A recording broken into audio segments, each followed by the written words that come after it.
Season 2 of the Behind the Mask podcast is proudly supported by Chemist Warehouse. Here at Behind the Mask, we acknowledge that Aboriginal and Torres Strait Islander peoples are the original storytellers and custodians of the land on which we live and meet today. Behind the Mask is a podcast about sharing authentic stories.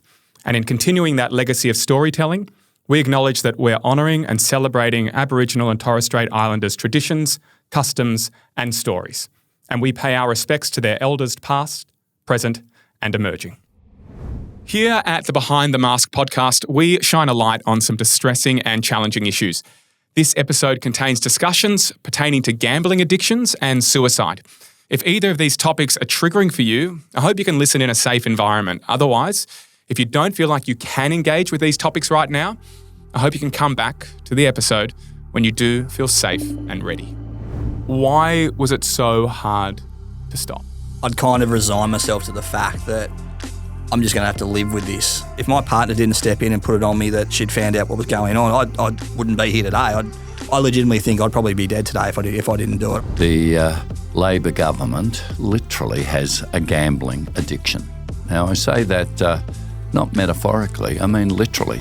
I've seen the damage it's done to other people now as well. There was someone I was helping and that person's not with us anymore because they ended up taking their lives because he had to see it every day. He never thought he was ever going to be able to recover from it. You still have sports betting, AFL gambling ads on in the 6 o'clock news on commercial TVs.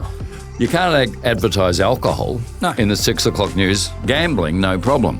They literally have our politicians by the short and curlies. That's literally why we have the greatest gambling losses in the world.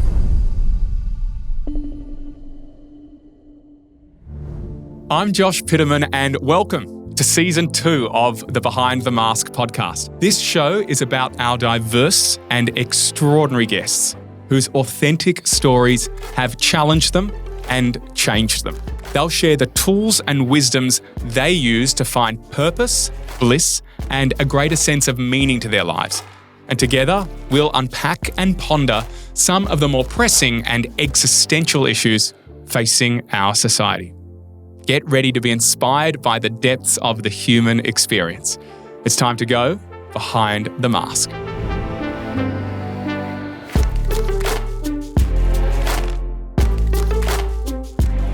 Australia accounts for 0.33% of the world's population, yet it houses 20% of the world's pokie machines. On any given day, you'll find upwards of 940 sports gambling advertisements on free-to-air television alone. Now, amongst his many roles, which have included being a minister, a solicitor, the mayor of the St Kilda City Council, and the CEO of World Vision, Tim Costello has always been a strong advocate for gambling reform in this country. Conversely, Mark Kempster fell into gambling at the age of 16 when he started attending his local TAB. Subsequently, over the next 7 years, he held accounts with over half a dozen sports betting companies, which led to an addiction and losses in excess of $100,000. So what effect is sports betting having on our country, and what can be done to change it? How can we create positive impact in this space? It's time to go behind the mask of sports betting with Tim Costello and Mark Kempster. Welcome to the Behind the Mask podcast, gents. Thanks so much for coming on. And Mark, in particular, thank you for trekking all the way from Tassie to be here with us today. No, it's fine. The long trip from Tassie. Yeah, happy to be here. Tim, I'll start with you. How long have you been involved in advocating for gambling reform, and what's your stance been sort of generally over the years? So it's been since 1994. I didn't have a view on gambling, but as a lawyer, I represented a woman in the middle age, married, happy marriage with 3 kids, who after pokies got introduced to Victoria in 1992, got addicted, stole $60,000. I was her lawyer and she got given 4 years jail. And I visited her in Tarrangower female prison. And I asked myself, how is it possible that a woman didn't smoke or drink, had never had even a traffic fine, ends up in prison for 4 years. Law-abiding, middle-aged woman. And I realised that the advent of pokies in Victoria actually saw a machine that was built for addiction, that was predatory. We say, it's the individual, gamble responsibly. No, it's the machine. So I wrote a book, Want to Bet, in 2000. I discovered that figure in the Productivity Commission, 20% of all the world's pokies, an even worse figure. 75% of all the world's pokies in Australia in pubs and clubs. Most pokies in the rest of the world are in casinos, so it's destination gambling. You've got to get there and you've got to get home. Here they're on every fourth block, and it's accessibility that causes the damage. So that's hot and Palmer and pop it in. And you weren't going to gamble. You were actually going to shop. And you've got half an hour on your parking meter and there's always a pub or club open because they're absolutely everywhere, 75% in pubs and clubs. So when I wrote a book on gambling, I thought, we have the greatest losses because we're baptised at birth into eucalyptus oil and a punt. Yeah. It's part of our nature. It's our DNA. And I discovered this is complete nonsense. The Irish, the Chinese, the English, the Kiwis all boast we are the greatest gamblers on earth. Culturally, if all other cultures love a punt. So why do we have the greatest losses? We had the greatest accessibility, particularly with pokies when I wrote this book. Now, with sports betting ads, no other country has the tsunami of sports betting ads. Anyone who wants to gamble in Australia, and Mark will tell you his story in a minute, knows how to go and do it. Why do we need a whole lot of ads with bonuses and incentives, grooming our kids, $1 million a year?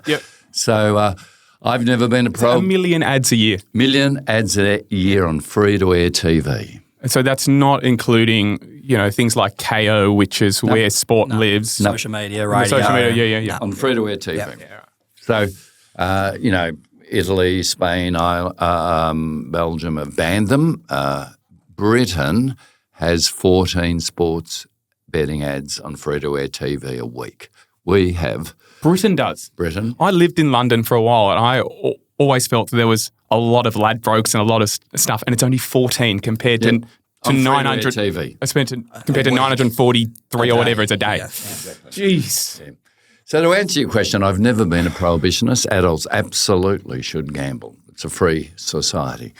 My concern is the lax policies, the policy and regulation failure is why we have the greatest losses in the world. And when it comes to sports betting, 20% higher losses per capita than the nation that comes second. Gambling overall, not only we're number one, but 40% higher than the nation that comes second, which is Singapore. And when we talk about sports gambling, we're not even talking about races, or we are talking about horse races as well? Does that come under sports gambling? It includes races. None of us were troubled by that because, most of the population aren't into racing. We've always accepted horse and dogs are associated with gambling. You wouldn't have a horse race without gambling. But that was just a minority of the population that got caught. Once it moves to AFL, NRL, it moved to cricket, that's when it profoundly changed in kids' minds, mainstreaming and normalising gambling and AFL, gambling and NRL in kids' minds. Yeah, that's the kids' minds stuff. We'll get to that. Mark, what lured you into the online sports betting world all those years ago?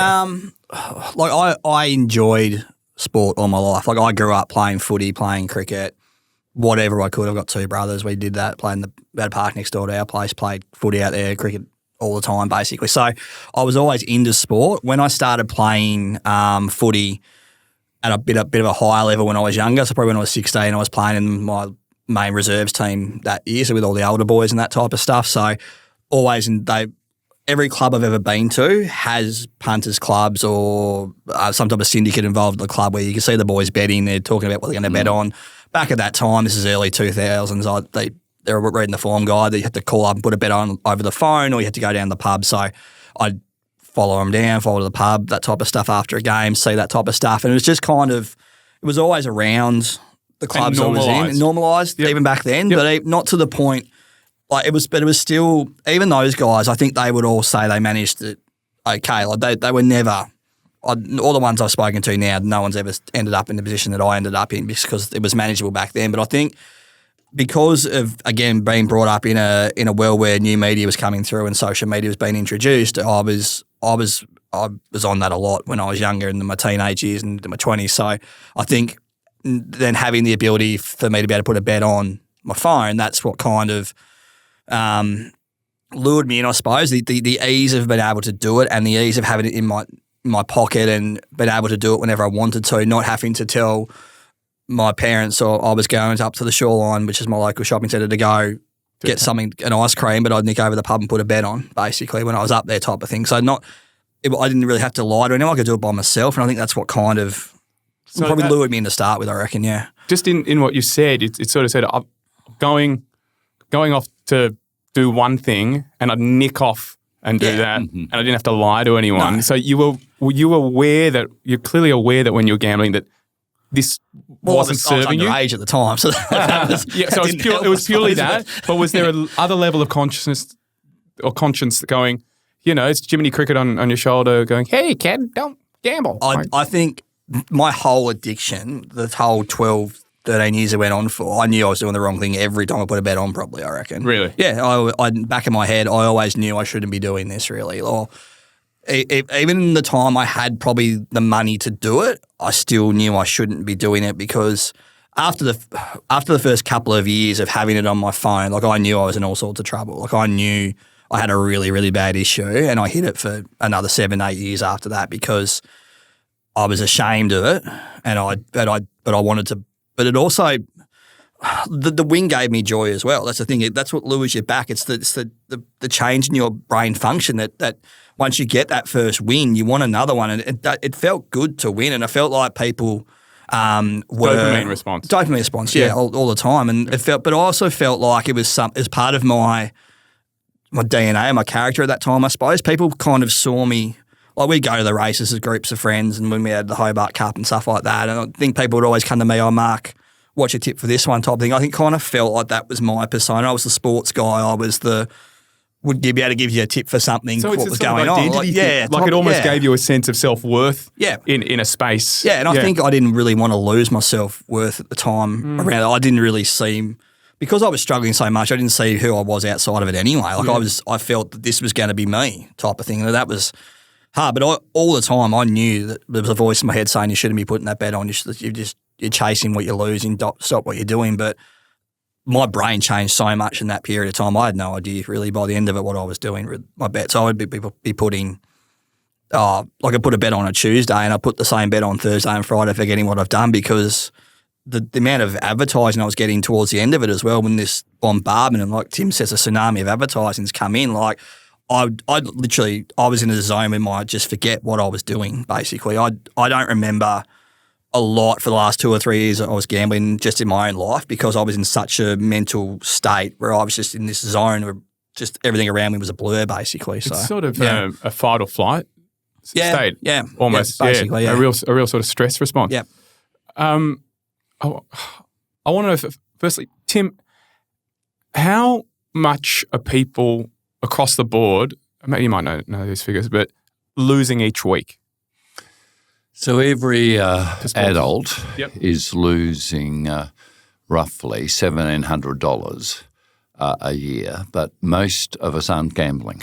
Right, but on average across the 26 million Australians. Across everyone, yeah. Exactly, yeah. That's how much they're losing. And, I was quite struck by Mark's story because one of the big insights is that the culture has changed, but the regulation hasn't kept up with the culture. So when I was a boy, I'm so old I didn't study ancient history, I lived through it. Yeah.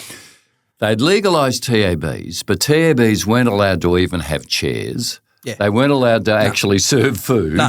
We said gambling is corrupting. It's part of, in the police department, gaming and vice. Culturally, that's where we said. Even the pub I went to was a dark little room in the corner of the pub. You had to go through a different part of it. And there was no windows in it and that type of thing. Like, it was always something that was seen as just over in the corner there. Just if you're going to go sit in there with some weird looking dudes standing up looking at TVs all day, basically. And it says a lot about it. It's like it's, metaphorically shunned to a corner in darkness. It's saying it's in the shadows. It's like, and it sort of feeds the part of ourselves that's in the shadows. If I think about, we talk about Carl Jung a lot in this show, and great psychotherapist, but he talked about the different male archetypes that exist, and the warrior, the king, the lover, and the magician.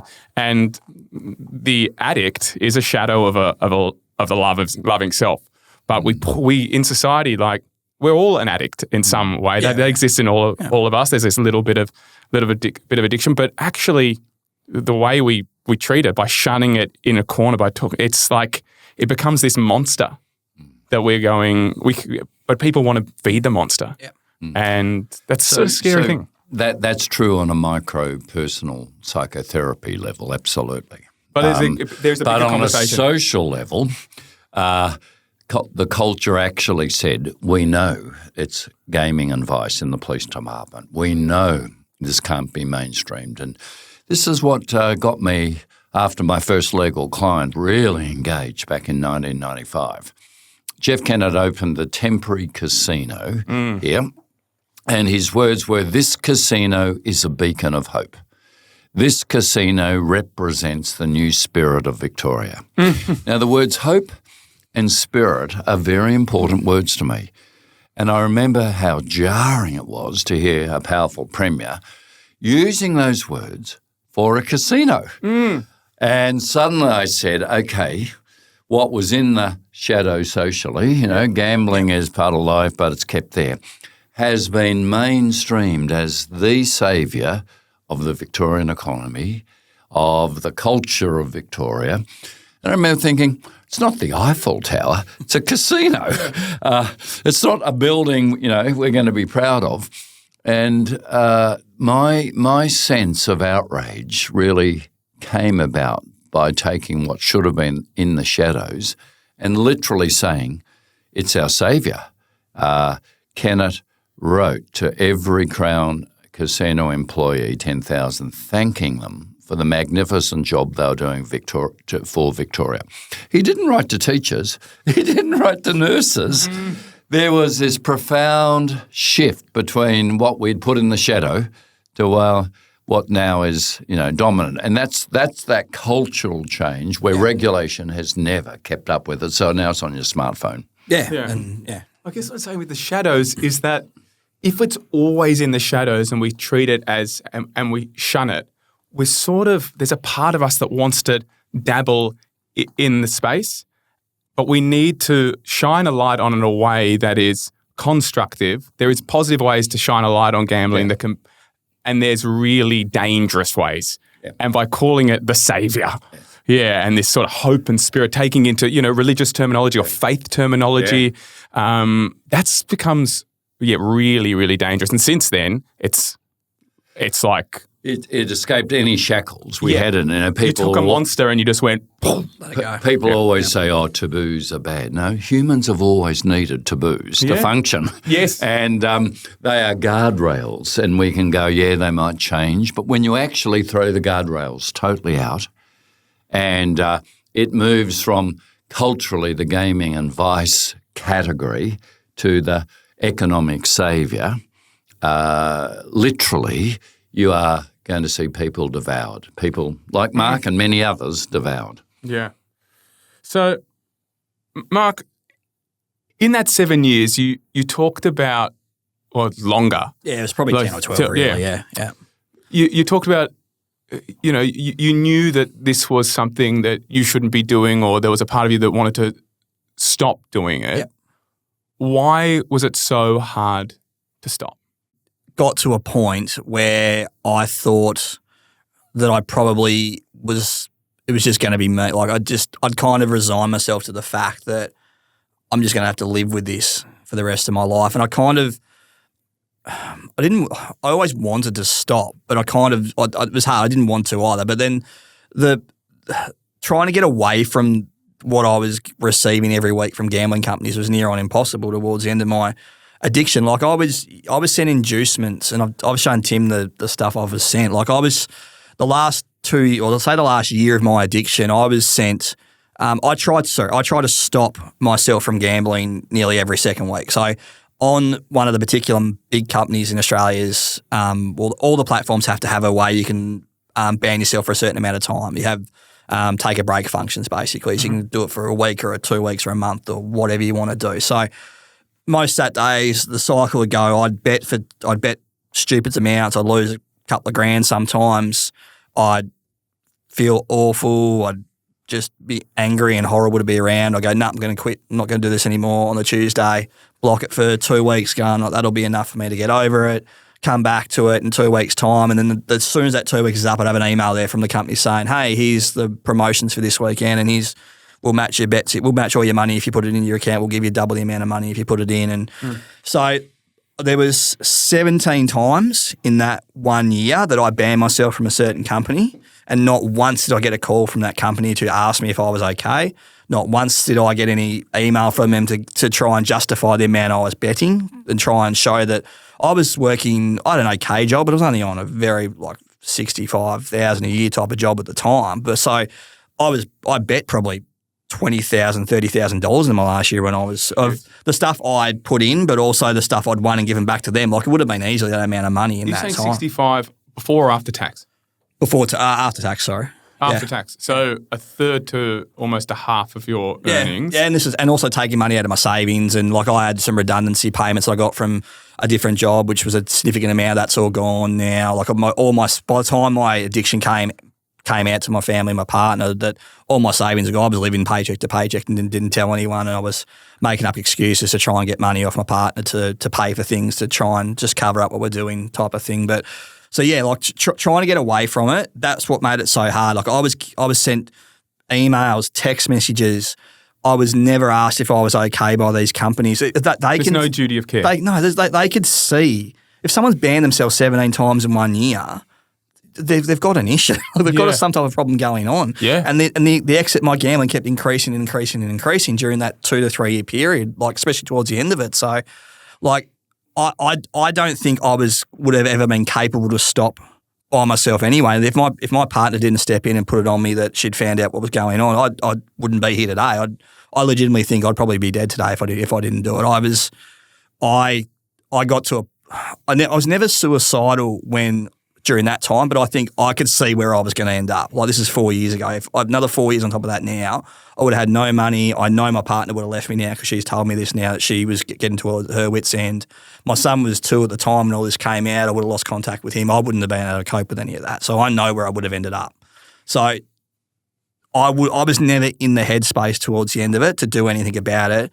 And because, like I said, my brain changed so much in that 7-year period. I become such an angry, vindictive, horrible person to be around. I wanted to make others feel as horrible as I was feeling in myself at the time. So I'd say horrible things to people on social media. I'd comment on stuff that I had no interest in just because I want to make someone else I don't even know feel like crap, basically. So my brain had changed that much. It was such a blur that last 2 or 3 years. I physically couldn't stop doing what I was doing. So it sounds like there was a lot of shame. Oh yeah, so involved. Much shame. I hated the person I was. Absolutely hated the person I was. I was a really outgoing, sporty, fun-loving person. From 22, like I've been with my partner, she's still with me. She's the best thing in my life, and my son. But like from 21 through to 31, I stopped playing footy. I put on 30 kilos. I just bet all my money away. I'd go out and get stupidly drunk when I go out because I just didn't like the person I was. But I didn't have any way to. I was all inside me. I never told anyone what was going on.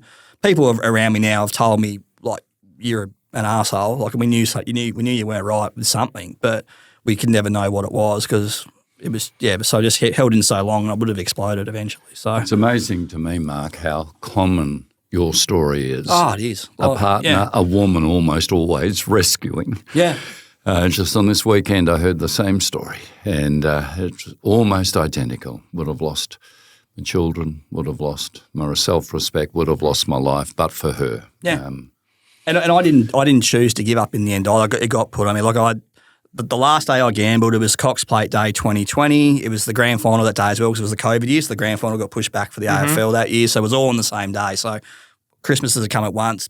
Bloody Cox Plate and grand final same day. I could sit in the pub for 12 hours, organised to be my mates come down. I used to try and do that a lot. I'd organise people to come with me to the pub or with me to something or to a mate's barbecue and get people there who I knew would also enjoy having a bet, so then I could try and hide it. I could hide what I was doing around those guys basically. But so I went down to the pub down the road from me, Cox Plate Day, lost $3,500 that day down at the pub. The grand final was that night. Went up to my mate's place that night. I was passed out by half time the grand final because I just drank myself stupid that night. Got taken home in the taxi. Lucky I lived around the corner. And left my phone open. I said my partner had enough of me at that time anyway, so she decided to have a look at my bank account and saw it was just the waves and waves in my transactions of what was going on. So next morning to wake up and she just said, I know what's going on now. You've got a horrible addiction and we'll see where this goes basically because I'm not going to guarantee anything, but we'll just see where it goes. And you need to if you want to get yourself right, we'll work on it. But if not, it's going to be really hard to keep continuing what we're doing. So, okay, I wanted to get to this, but before we do, in that period, and you said retrospectively your mates were like, "Oh, you're an asshole, you're a shit bloke to be around." Did at any point those, and I'm assuming men in your life, ever come to you and go, "Hey, mate, do you want to chat about anything? Hey, mate, are you okay? Hey, mate, do you feel like you've got an issue with gambling?" No, not really. We'd always check in on. I've got a really good, and I still do. I'm lucky a lot of my close mates have hung around and are still my close mates. I've lost a few people around my life because of the person I was, but a lot of those blokes came to the after the fact and told me I was always okay to be around, but I'd always end up just getting in an argument with people or just saying horrible things about someone just for the sake of it, basically. So no one ever really came to me and asked if I was okay. They'd always say, "Are you physically okay? You're feeling okay," type of thing, but not really want to dig into it because that's what young males are like at the time, I suppose. We just, I know now how important it is to talk about how you are feeling and how important it is to not sit with stuff with you. So, but at the time, no, nothing really. We just didn't really talk like that, I suppose, yeah. Okay. And with your wife, what subsequently happened after she pulled you up? What were the measures that were taken and how was she there as a support? If she didn't support me through it again, I wouldn't have got through it. I would have started gambling again at some stage. How did she hold you through it? How did you? Early on, so I went next day, Gamblers Anonymous, they were great. Jumped on the phone, had a chat to them. They organised. They told me to a few things like how to block yourself properly and that type of stuff, which I knew how to do. I just didn't want to look at it, but I always knew how to physically block myself properly. Got a psychologist appointment booked down in Hobart, got a mental health plan sorted out with my GP so I could subsidise that because obviously didn't have a lot of money when this all happened. Mm-hmm. So organised all that. The 6 sessions followed by the 4 sessions. Yep. Had all that sorted out and then continued on after that as well, after that finished. But then one of the main things, partly I gave over all my money, control of my money to my partner because I think Tim's talked about this as well, that the drug for an addict, a gambling addict, is not the actual sport, it's the money. It's the access to money and that's the drug you have. So to take that away from yourself, and it's pretty humbling as a 30-year-old man not to be able to control your own money and have to hand it over to somebody else because you physically and mentally cannot control what you do with your own money. So I gave all my pay goes in my partner's account, still does to this day, and she just gives me, I get a budget every fortnight now, but that helped a lot because I just didn't have the access to go on bet if I wanted to anyway, basically. And then I ended up betting on credit cards, which again, Tim's seen how much damage that can do. So I had a couple of credit cards, not massive ones, but I was in debt to those as well. So helped me pay those off. And just being there, I suppose. I chopped the credit cards up. I haven't had one since, and I won't have another one. But just having her there and knowing that she was going to at least see how it went to start with, to work through it, and knowing that like, and she had every right to walk out, every right to go. But like the strength of her to hang around and look after me at that time and know that my son, he was only 2 at the time this sort of came out, that he wasn't going to be, I was still going to be able to see him every day, which would ruin me if I couldn't see him every day type of thing. But she loved you in the truest sense of love. She loved you. I think she fell out of love with me. I think she was there at the end because of my son and not wanting to really break that up so early on in his life. So I think I was never abusive to her. We never really got into a lot of arguments about it, but I was just horrible person to be around in general. So she just had enough of it. And so, for her to hang around and be the strength and show that love to me at the time and show how important it is to have people around you was, again, I would not be here now and be able to do this with Josh and you, Tim, like without her help and my family's help as well. My family and my mum and dad and my stepmom and my brothers and a couple of best mates, like without these people around me, I wouldn't be here. So and what sort of words and actions did she and your family share with you that made you feel like you're not alone? I was no judgment. And this is what I always thought. I thought I was going to be judged and shunned and lose people in my life because of it. But when the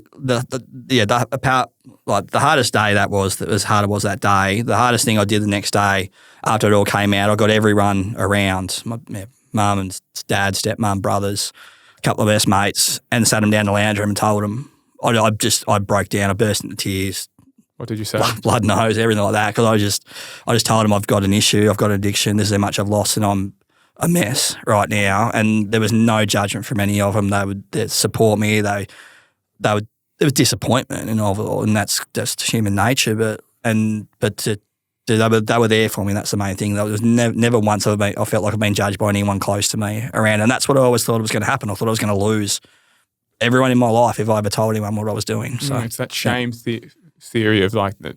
It's the fear of disconnection. Yeah, it's fear of my relationships are going to be severed and losing. Yeah, exactly. And my psychologist went through at me as well. Like it's a lot of the fear of loss is what drove a lot of it. So yeah. And then to be held in that is just amazing. Yeah, exactly. And it's just like I would not be able to talk like this now without it. So that's the fortunate thing. Not every person who goes through gambling addictions or any addictions that are damaging to them in their relationship has families who are going to. Every time I do an interview, I say I'm one of the lucky ones. Like I'm one of the really small percent who's managed to get myself out of it to a point that I can talk to you today and help Tim at the Alliance of Gambling Reform do what they do, because majority of people don't get out of it. Majority of people lose the people around them or they lose their lives. Like that's just the facts of what it is at the moment in this country. So, like, it's so important that, and I do it now because I want to be able to help other people now, and I want to be open about it and show people that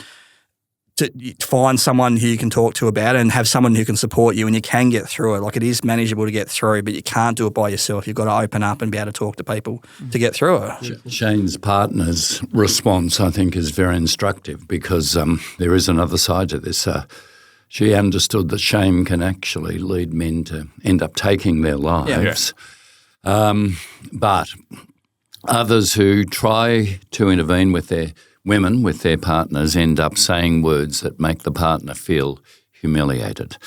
Violence largely comes out of humiliation. And we know that if there's gambling in a family, there's 3 times greater likelihood of domestic violence.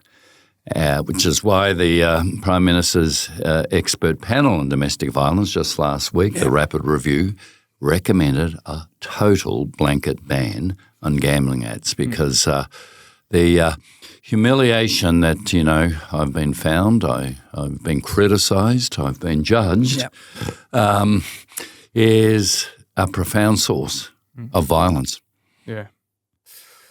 So on that, I mean, I want to talk about that. So, late Labor MP Peter Murphy brought this to light with an inquiry. You win some, you lose more, and that's just called for a complete blanket ban. Yeah.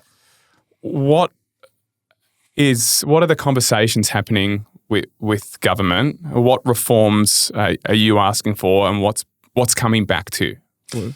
Well, we're simply asking for the full Murphy 31 recommendations to be implemented. They're backed by Liberals are on the committee, National on the committee, Teal on the committee. Mm-hmm. This is the first multi-partisan consensus I have seen in a long time. Right. Almost certainly it's not going to happen. It's not going to happen because the Labor government literally has a gambling addiction. Now, I say that not metaphorically, I mean literally. Labor in New South Wales and all of the Labor opposition to Peter Murphy's blanket ban is largely coming from New South Wales. They have pokies clubs in New South Wales. You know, the Labor, the Randwick Labor Club. No party in Western democracy has gambling interests except New South Wales Labor. And they are utterly under the thumb of the NRL.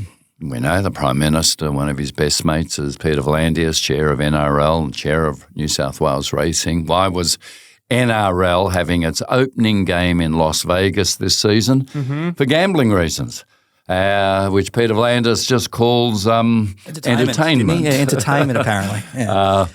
With the AFL, we've seen absolutely, Seven's tsunami of ads. Kerry Stokes, 7 West, who owns Channel 7, is over $50 million a year for AFL, even more for NRL from the gambling ads. So we are very proud of the very, very brave Peter Murphy, who, in some ways has almost been called an extremist by our own side. This particularly hurts me. They didn't have her in mind. They had me in mind, but they said, we're not going to stand up to extremists. We'll have a partial ban, 2 ads an hour. Well, all I'm doing is backing Peter Murphy. Yep. If I'm an extremist, so is Peter Murphy and the other Labor member who was calling for a blanket ban. So this literally is a struggle for the soul of the Labor Party. And the partial ban of 2 ads an hour is as sensible as saying, oh no, it's fine, we've taken action against cigarettes, we're having just 2 cigarette ads an hour.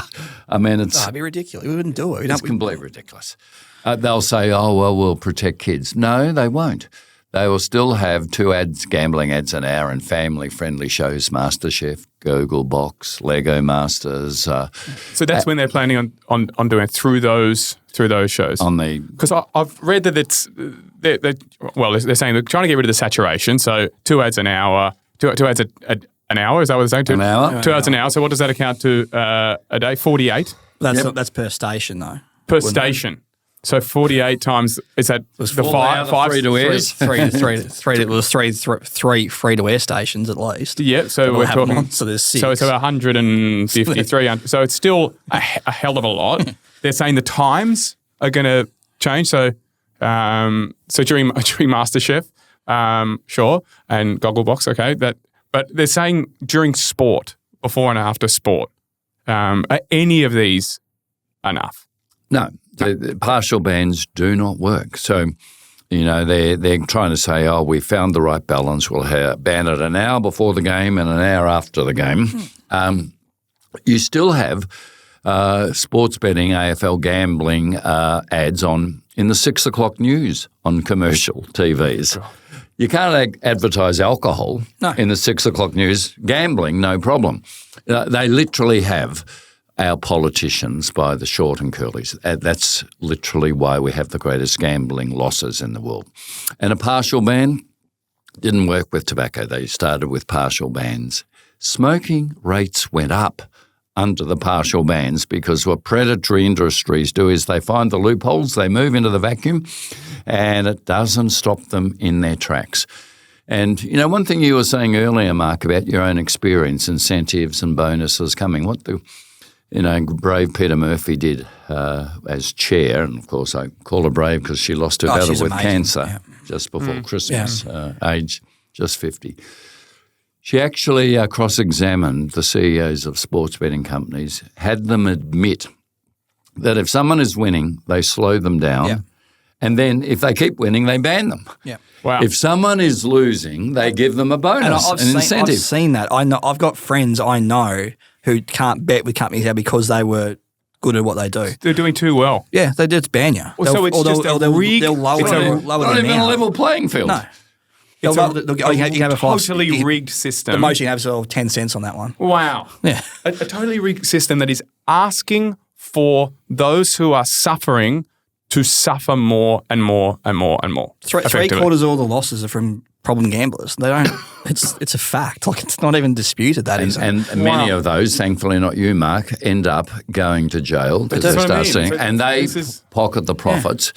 And let me just tell you the profits. So Sportsbet, which now is the biggest, owned by Flutter, it takes $2.2 billion a year out of Australia for a $50 billion company overseas.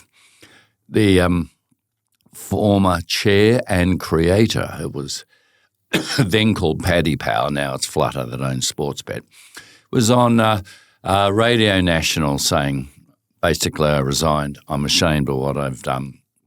He said, if you want to protect kids, a total ban. If you want to protect bookies' profits, a partial ban. And that's what Albanese and particularly New South Wales Labor are going to do.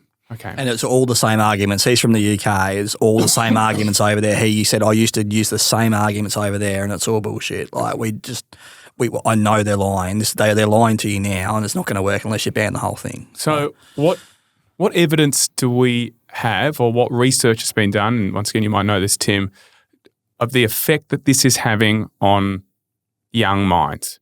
Profound effect. So 80% of 10-year-olds now know the jingles, the ads, the logos, and absolutely the odds of different sports betting companies. 10-year-olds. 10-year-olds. I see it as well. I take Will to small. So hold up, they're learning fractions From the gambling companies, Sportsbet whatever and happened to Heinemann Bet365. maths books? A slide rule in my day. Yeah, sorry.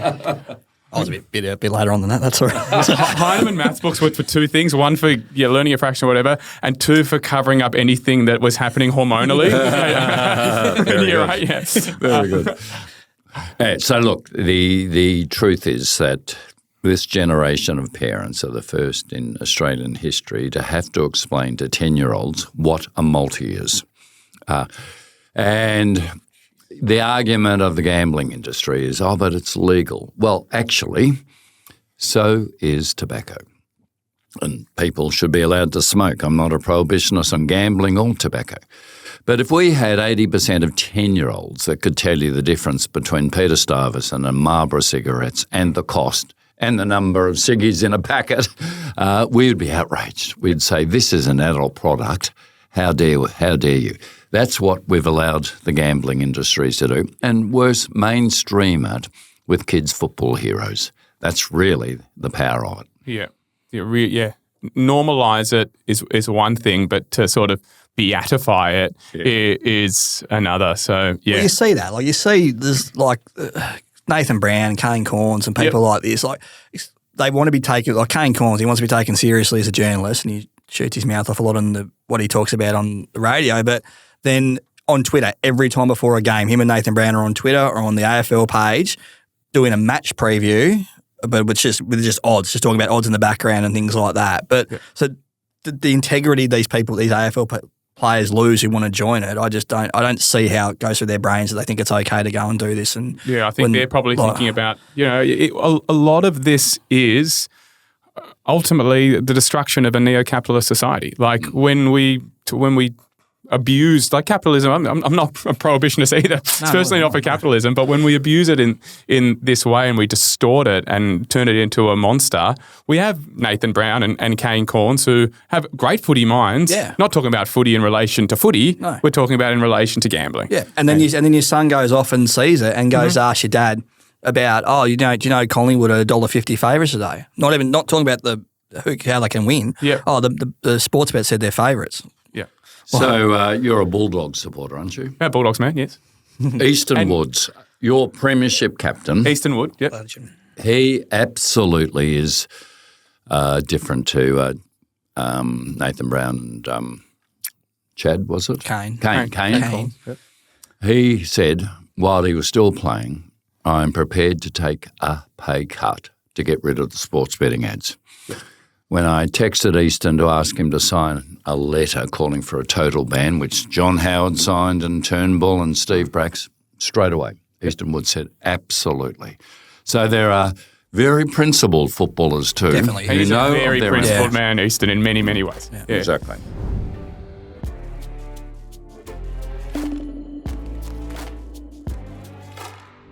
Something we always do on this show is change things up with a quote of the day from both of you. It's a quote of your life. You guys might have brought something. Is there a quote that you stand by that might pertain to this subject or might not? I love the philosopher, theologian Soren Kierkegaard, a great Danish writer. And one of his quotes I always quote. He said, "The door to happiness turns outwards." When you see most people turning inwards and they're feeling resentful or hurt or victims, they're desperately unhappy.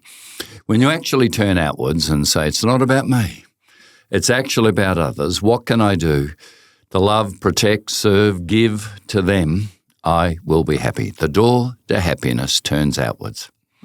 Beautiful. Love that quote.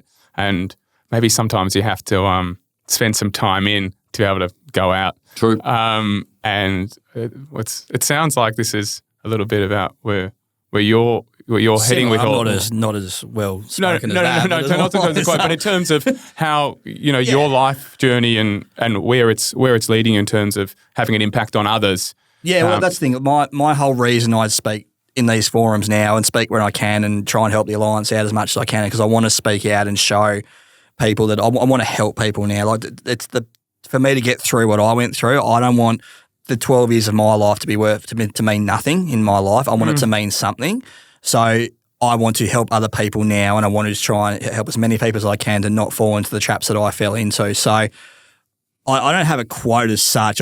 Something my psychologist told me is a bit of a metaphor, I suppose, was that if you turn your back to the wave, it's going to knock you on your ass, and you can't go past it. So you can just keep looking back and seeing what you've done and keep getting knocked over. But if you turn and face the wave that's coming to you, you can then manoeuvre yourself around. You can get past it. You can work which way you want to get around things and keep looking forward and not at what's been going on behind in your past, basically. So that's kind of what I look at now. I don't dwell on what's happened to me. I use it now in myself to try and help other people and try and make sure that all those horrible things that I've done to people and in my life and horrible things I've said to people, I can make up for it in some way now to try and help anyone where I can to get through an addiction there, which I know what it feels like to try and get through. So yeah. And I guess we can't control all the waves that come at us, but you can manoeuvre around them. Yeah, you can sort of learn to ride and surf them down. Yeah. Exactly. So. I've got one. It's a paraphrasing of a Ram Dass quote, which is that addiction is like a short rush taste of heaven, but we're not allowed to remain in there because we didn't get there in the right or the real way. Very good. Yep. And I just think there's something so we all have our addictions. Mine might be the phone. It's definitely the phone. It's not even mine. It's 100% the phone. And then you get that dopamine rush from something and it feels so good. And then you go back and it keeps calling you, and yours was gambling. I want to know, do you have an addiction, Tim, or have you ever had an addiction of any kind? Look, I think I learnt early on that I liked success. I wanted to win, but I never actually learnt anything from my successes. I only learned things from my failures. That's actually where I grew, when I had to face them and get up and rise above. So I think I learned that success and the lure of that can be a terrible addiction. Yeah. So you had some wins that I made had some wins, but they meant at the end of the day they made me more arrogant, less grounded, more up myself. Less of the person I really wanted to be. They actually were deceptive. Yeah, I've had the exact same experience. And I think sometimes when success is which was my addiction as well, you do get to the top of the mountain or a top of a mountain within it. There's always another mountain because the ego loves to climb the next one. In fact, it feels more like a river that you're sometimes swimming against the current to try and get to the top of where that river starts, top of the mountain. But the view's not what you thought it was going to be. At the top. And maybe, actually when you're sort of similar to Mark, when you go with the natural flow of things that aren't so ego-driven, you also see a whole bunch of people also swimming up and you go, hey, I might be able to help you a little bit. There's an easier way for things to flow. Mark, just on the betting stuff, I read somewhere that you never had an account with Bet Nation. But no, I did. You did? Yeah. Okay. There was something where they found you through a means. Oh, sorry. Yeah. No. So Bet Nation, Bet Nation, they weren't around when I finished my addiction, but not finished. I'm still an addict, but it's like when I stopped gambling, basically. So, they probably 2 years after I stopped gambling. So I got an email from them on Melbourne Cup Day and said, "Hey Mark, letting you know if you put money into an account today, we'll match all your bets." I was a self-excluded person on the Northern Territory Racing Commission, who they were licensed by. 95% of the betting companies in Australia are licensed coming out of the Northern Territory. Okay.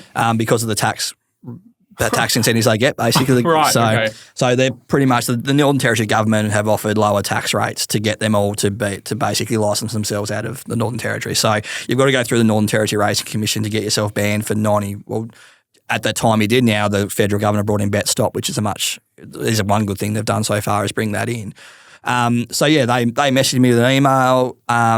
This is probably when I really started to get involved in the advocacy side of things. So I thought I'd had enough of it. Like I had enough of receiving things. And even after I'd excluded myself when I finished gambling, I'd get emails and text messages regularly from companies when they shouldn't have. They all got fined. I'd always send it back to the Northern Territory Racing Commission and say, hey, this company's emailed me or sent me a text message to tell me to bet. And they go, yep, no worries, we'll look into it.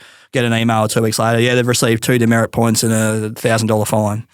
Awesome. Like they'll make that back in 5 minutes when they open. So this company did this thing as well. So no, I've had enough of this. I took it to the Northern Territory Racing Commission and I said, look, you either do something about it or I'm going to go postal with it. Basically, I'm going to get on every bit of media I can and expose what's going on with you guys. They weren't around when I first started gambling, also when I finished gambling as well. So they had no reason to have my details. They had no reason to message me. They had no reason to basically know I existed. But when I did my looking into the company, a lot of the people who were on the board of this company, Bet Nation, who had just recently built this company up, were people who used to work at Sportsbet or worked at other betting companies, who I've got no doubt now that these companies share their customer list between people and are targeted. Basically, I'm positive we are targeted now by companies. They target vulnerable people who would lose, not people who would win. Yep. And they would send these emails out, and they would have the inquiry showed that too. Really? Like I've shown Tim the emails and texts and everything I've got. I've got 4.5 pages worth of stuff from companies. Wow. Yeah. So they're all winning off each other. Yeah. They're all in cahoots on it. Are they sourcing information from Northern Territory Racing Commission that they shouldn't have, sourcing that information and going, hey, this guy... They always tell me that they have to have my email address. Every company has to have my email address in case I sign up, and then they know I'm an excluded person. So they're saying that we have to have your data, we have to have your information, but then trust us not to use it against you, really. But then they did. Yeah, they did all the time. And this is just the Bet Nation one was the one where I'd had enough of it, because this happened multitude of times from other companies before that as well. So... The farce of this is the de facto regulator for gambling in Australia is the Northern Territory. And They have the greatest losses, even higher than New South Wales, about 1,700 per adult, and it's particularly carving up Indigenous communities. Oh, it's massive. When you actually, I've talked to Noel Pearson and others who say it's devastating. You couldn't construct a predatory mess in terms of lax regulation like this, with the Northern Territory being the de facto regulator. Mm. And I contacted them. They refused to help me. Like they didn't want. They said they hadn't done anything wrong. Basically, really, they said it was a technical error at their end where a mass email went out to their whole database, not just to the self-excluded people, not just the people on their books. It's pretty big I said, error. well, mate, why do you have my information? And they told me this bullshit story. It's also about a very them. convenient mass error. Like make a big mistake and then on apologise Melbourne after. Cup Day. On Melbourne Cup Day. Yeah. Oh my God. And so they apologised for it. Apologised, but I wasn't happy with an apology. So again, I took him to the commission. They got found guilty. Again, they got a $3,000 fine and demerit points, which I don't even still to this day know how the demerit points work in the industry. Hold up. So they've gone out to a sea of people and on the biggest gambling day in the country. My mate's got the same email, so I know it did. And so they can lose $3,000 and literally make it back in a second. As soon as their first race runs that day, they make it back. So Totally. And some of the people who've been executives of sports betting companies curiously end up as part of the regulator. Yeah. It's, that the whole thing is a complete farce. Yep. That's what it is. It's a fix for the predatory industry, where the industry has actually conned the nation.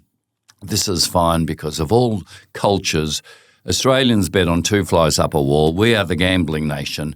This is Aussie. That's how they keep getting the leave pass. Yeah. I think at the time that I brought that up, whoever was in charge of the Racing Commission on Territory at the time, it was quite well easily found that he owned plenty of horses with people who own Sportsbet. It's an absolute farce.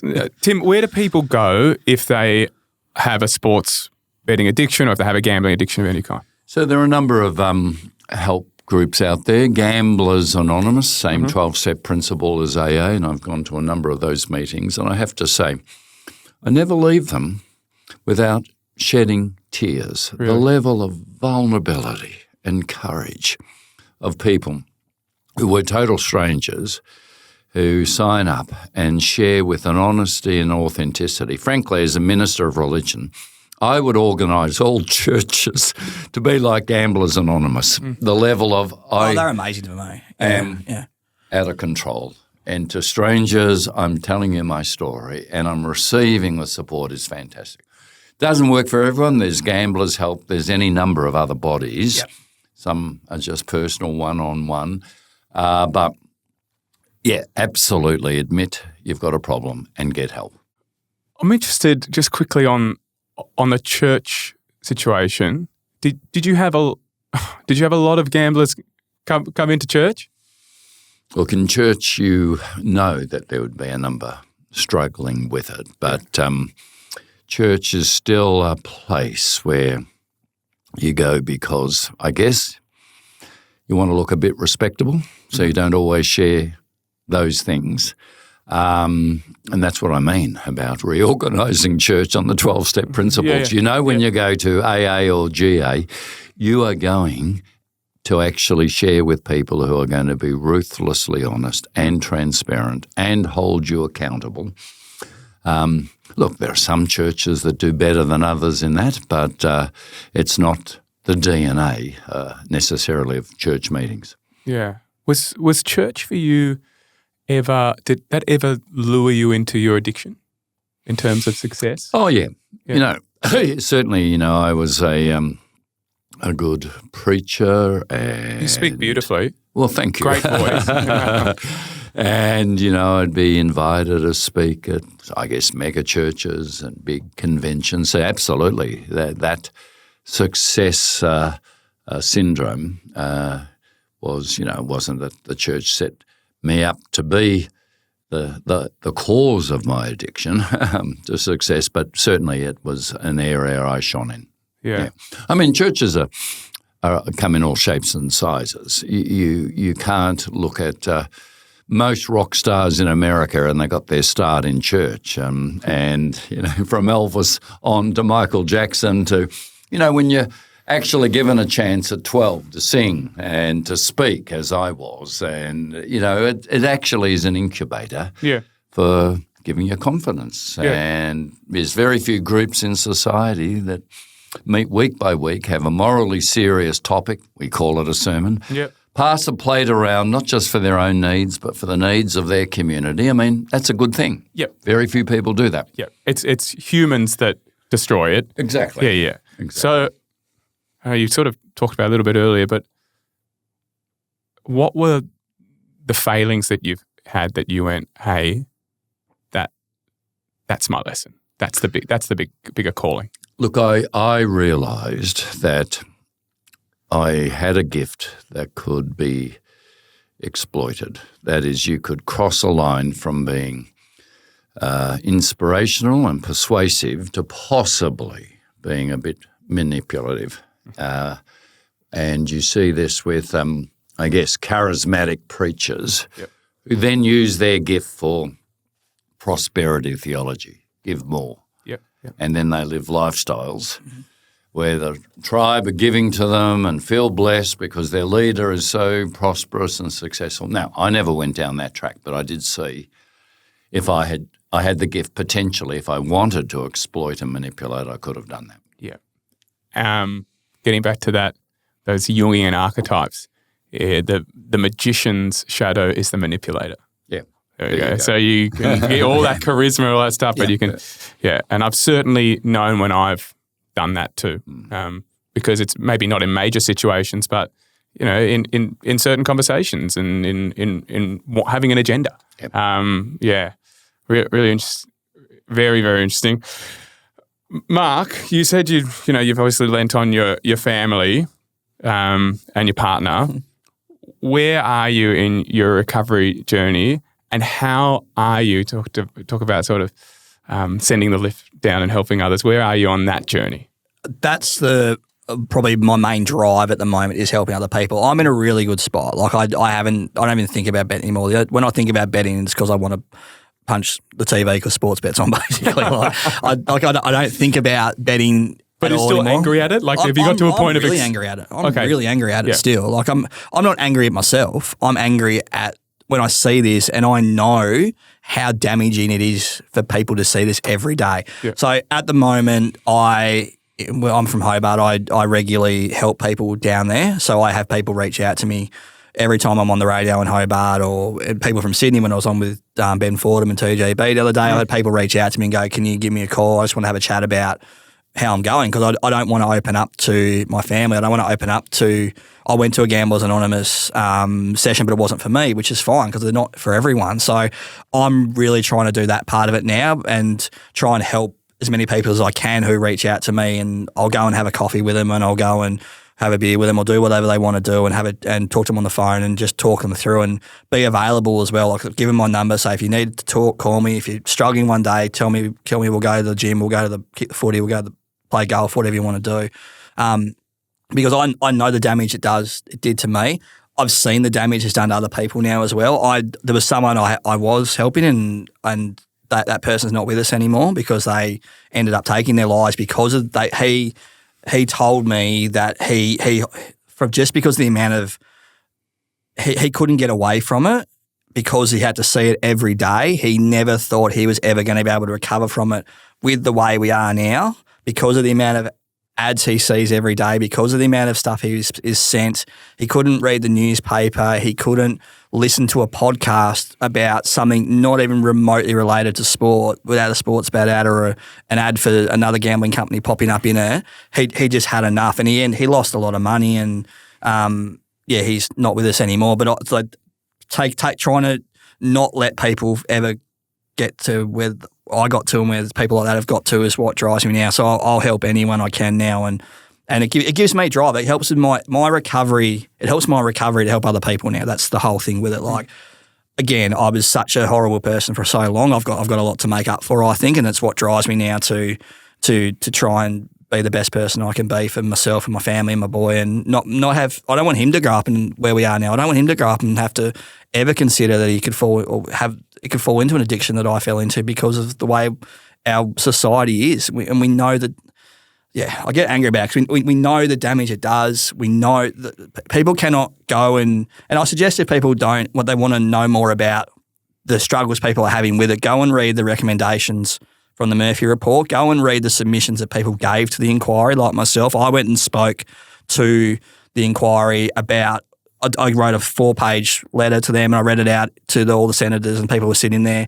And my story and they said my story really helped with what, to try and with the reforms, but go and read the stories about people who have lost loved ones. There is dozens and dozens of stories in that from those submissions about people who have spoken about they've lost sons and brothers and daughters and mothers and husbands because of this addiction, and we still sit here and we're not going to do anything. We're not going to do what we know needs to be done about it, just because of, as Tim said, the vested interests all these politicians currently have, and they're looking after themselves instead of looking after the people they should be looking after. So. Yeah.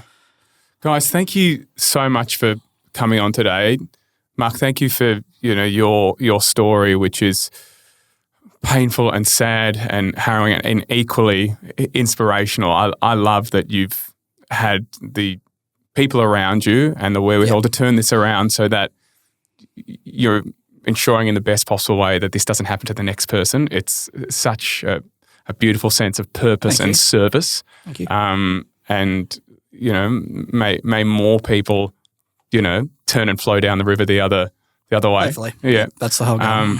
And Tim, thank you for coming on and not just sharing the objective facts that are going on in this space in such a detailed way, but also some of your journey and being open and vulnerable in that as well. I think you two are amazing. I can't wait to clink glasses when that Murphy report actually turns into a blanket ban. Fingers crossed.